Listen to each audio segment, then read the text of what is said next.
Hi guys, I'm going to carry on with Floodlands. We are up to chapter 9 in the second part, which is called Then, which is on page 71. Zoe knew time was running out.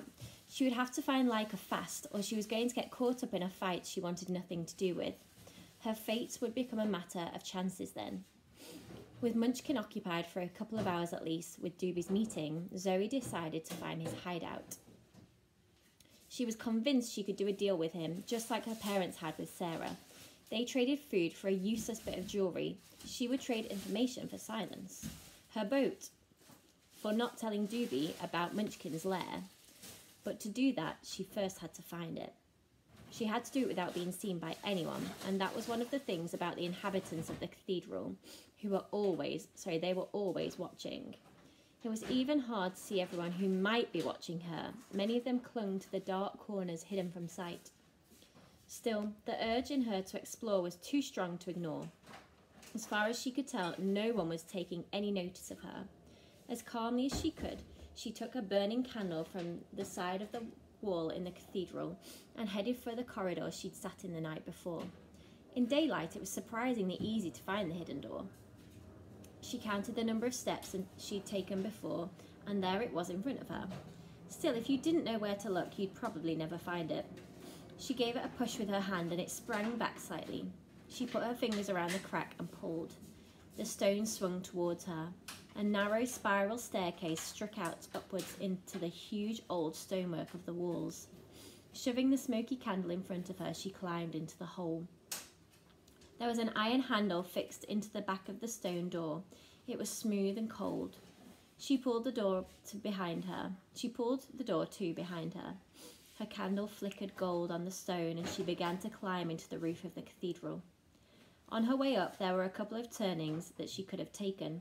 A junction here and there, with other passages led away into the cramped darkness.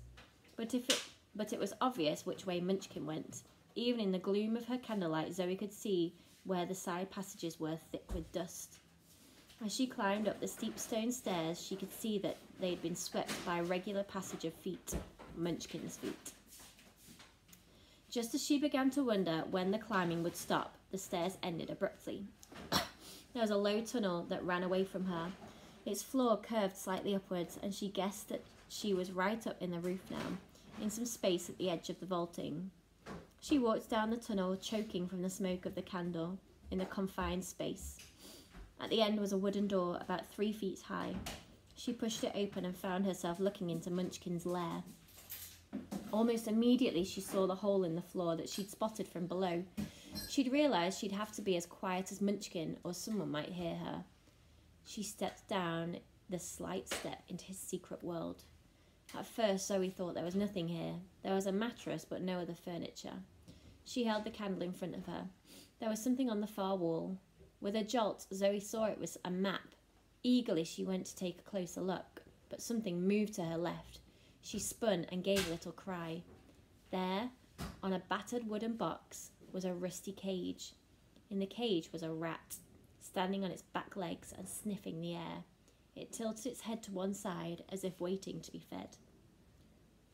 "What are you doing here?" said Munchkin from behind her.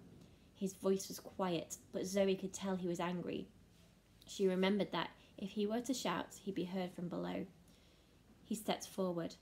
"I didn't mean any harm," Zoe whispered. "You're lying," said Munchkin, a little too loudly. He shrank at the sound of his own voice. "No," said Zoe, but she knew that he was right. "What are you doing here?"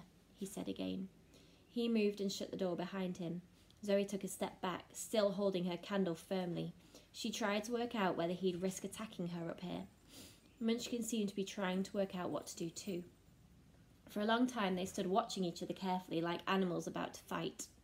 In the cage, the rat dropped to its paws and ran up and down the length of its home. It suddenly gave a loud squeak. "Shh, rat," said Munchkin.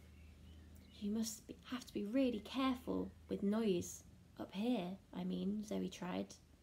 "You shouldn't be here," said Munchkin, but Zoe thought he sounded less cross. "Does he think you've brought some food?" asked Zoe, nodding at the rat. "What? Your rat, have you come to feed him?" There's never enough food, said Munchkin.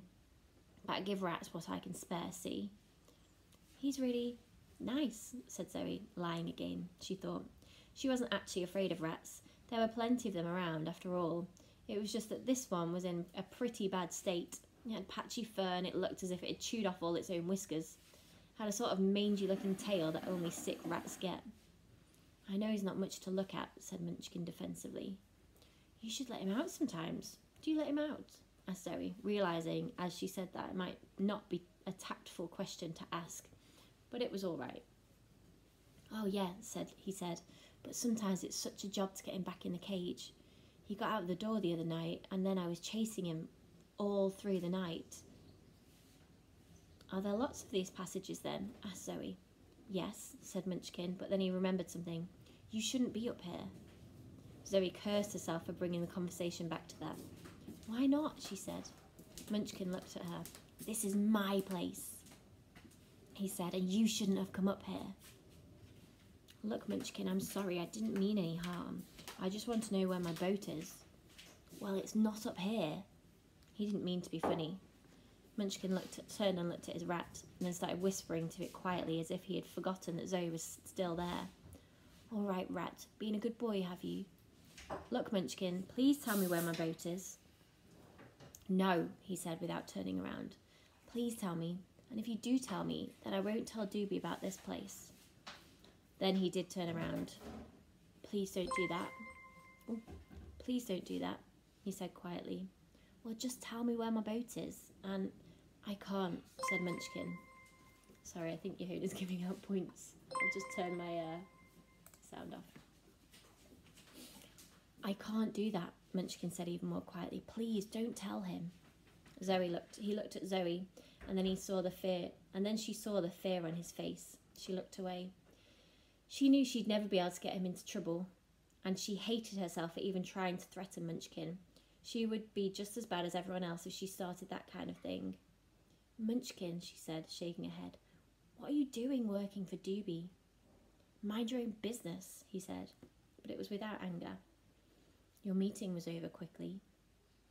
Doobie's got it all under control, he said. Then he added, please go. Okay, she said. Listen, I promise I won't tell anyone about this place. Or rat, okay? He nodded. As she stepped backwards through the small door, she had one more question. Munchkin, what sort of map is that? He looked at it for a second. That's here, that is. Years ago, see? There's no water anywhere, just a couple of rivers. This brown bit here, that's the island now. And that crosses the cathedral. Wow, said Zoe. Her spirits leapt. She could see land, lots of land. Land all the way from the island to Norwich. To the sea, miles and miles away, and in the other direction. The map finished before any sea appeared. Where did you get it? She asked. It was my mum's. His words reminded Zoe of her mother's pendant. She wanted to get it back badly, but she knew it wasn't worth the fight. She already knew she would have to let it go, no matter how much it hurt. Have you got parents? Asked Zoe stupidly. Not anymore, said Munchkin. Have you? Yes, said Zoe. No, I don't know really. There was an end to their talk. Please go now. Munchkin seemed to have gone back into his shell. Munchkin couldn't come and have a proper look at the map. Sorry, Munchkin, I couldn't come and have a proper look at the map sometime. Please go. She knew she was taking a risk. If she pushed Munchkin too much and he got angry, someone might hear them. But she had to have a better look at the map. Just quickly, or to make a copy, or... Go, said Munchkin. She nodded her head. Okay, Munchkin, she said, giving up. She couldn't take the risk of someone hearing them. She decided to come back another time. She ducked back through the little door. Your boat, Munchkin said suddenly. There's a shed on the west side, but it's locked. Only Doobie has a key. Oh, thanks, Munchkin. She rushed back into the room and nearly kissed him, but Munchkin looked so shocked that she backed away again, smiling. Thanks, she said. She left Munchkin in peace. Hope had started to surface in Zoe's heart. She knew her parents had got as far as the island and had got away too. Her boat was all right. She knew where it was. She had her compass. She just had to break the lock off the shed and she could get away. If I could just get a proper look at that map, she said to herself. But there was hope. She might be able to talk Munchkin around to let her have a decent look at his map.